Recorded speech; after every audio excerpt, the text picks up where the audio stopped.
Hey guys, welcome back to the fish room. Long time no see.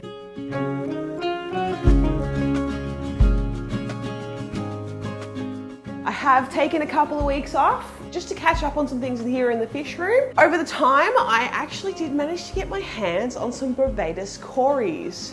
These guys are very cool Cory fish, Cory catfish. I think they have been reclassified recently, which I will have to grab the new classification of their name.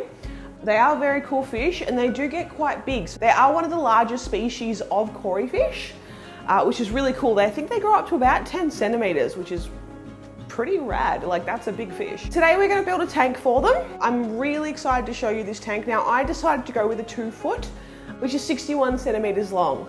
So the tank that we're going to pop these fish in is 2 foot by 1 foot by 1 foot high. Holds roughly about 50 litres. So without any further ado, let's jump into this tank build. First things first, I'm going to pop in a sponge filter. Now, I run most of my tanks on sponge filters as I find them reliable and easy to maintain. This sponge filter is pretty cool. It actually goes onto the side of your tank and has an extension on top to create a little bit of flow in the tank. These Corys do like a little bit of flow. Next up, I'm going to put down my base layer. Now, this is actually a pre-used mix of gravel, aquarium soil, and some sand that I've had. So I always like to reuse if I can. There is already a lot of beneficial bacteria in this. I'm building up the back layer to add some depth to this aquarium. This piece of driftwood really inspired me with this scape. I just really love the shape. It looks a little bit like a snake, and I think I can provide some really beautiful nooks and crannies for those fish to hide in. So I used this piece of driftwood and also some Surrey stone. This is a lovely stone. It really creates a naturalistic look to the aquarium. I do also believe it buffers the water a little bit and helps plant growth. So that's some cool benefits that you can get from this one.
I really wanted to keep it simple for my planting, you know, something that would be easy to follow if you were looking to plant out a tank and using one of my videos as a guide.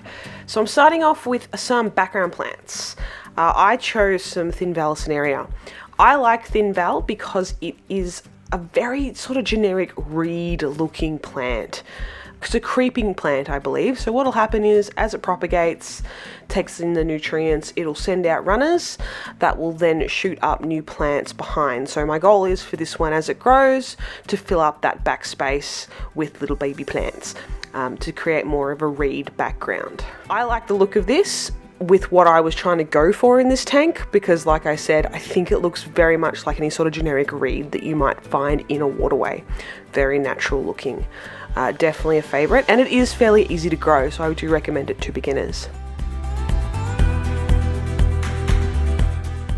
Next up, I have some Java fern. Now, I chose 2 different kinds of Java fern to pop into this aquarium. I went with some needle leaf Java fern and of course your regular everyday Java fern, both of which I love, both of which are very easy to grow. They don't need a lot of light to grow. And they are not to be planted. So these guys are to be stuck on or tucked into the hardscape.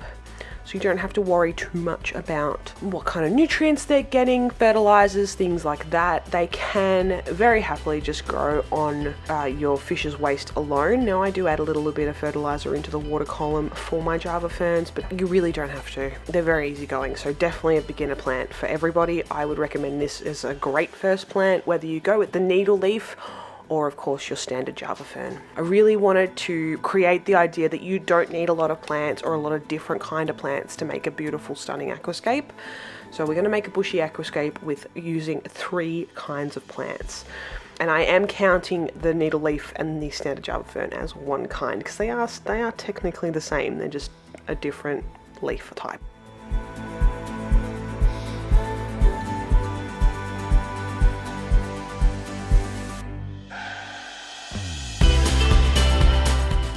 So the last option that I'm popping in here is some Anubias, just standard everyday Anubias. I have it attached to a rock here that I'm just popping in the corner there. I'm also popping in another one just on the other side there. So I don't like to group them too close. I like to keep them separate to spread out that different kind of foliage. I am just going to pop in a heater. This is for mostly in the winter time. Now we are in summer at the moment, so I probably won't be using it. But in the winter, any unheated aquariums can get below 15 degrees Celsius, so that is quite cold. These fish don't mind a lower temperature, but I wouldn't want anything below 20 degrees. Now that my heater's in, I'm going to fill her up and we'll have a look at how it all looks, all full and ready to go.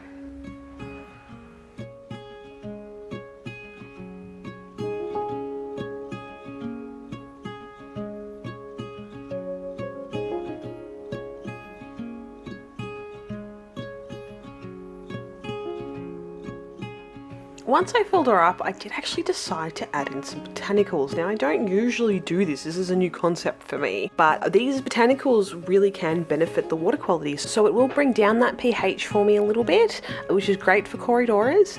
And it also releases some tannins into the water, it's like a natural anti-fungus. It is very beneficial for the aquariums to have a little bit of that botanical in there, and I really think it adds to the scape, you know. I think it makes it look really, really natural with some extra bits and pieces. You can see an Indian almond leaf in the back there, and I've added in some elder cones.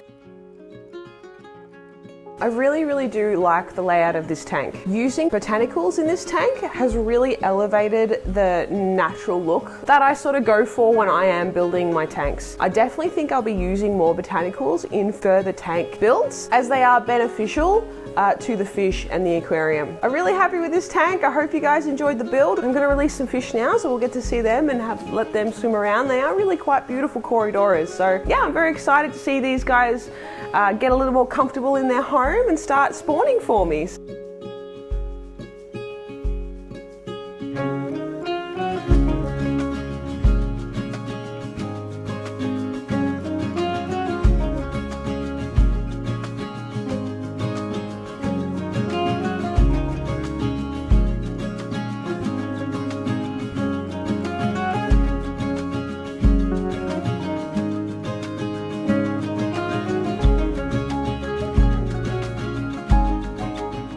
I hope you guys enjoyed the tank build.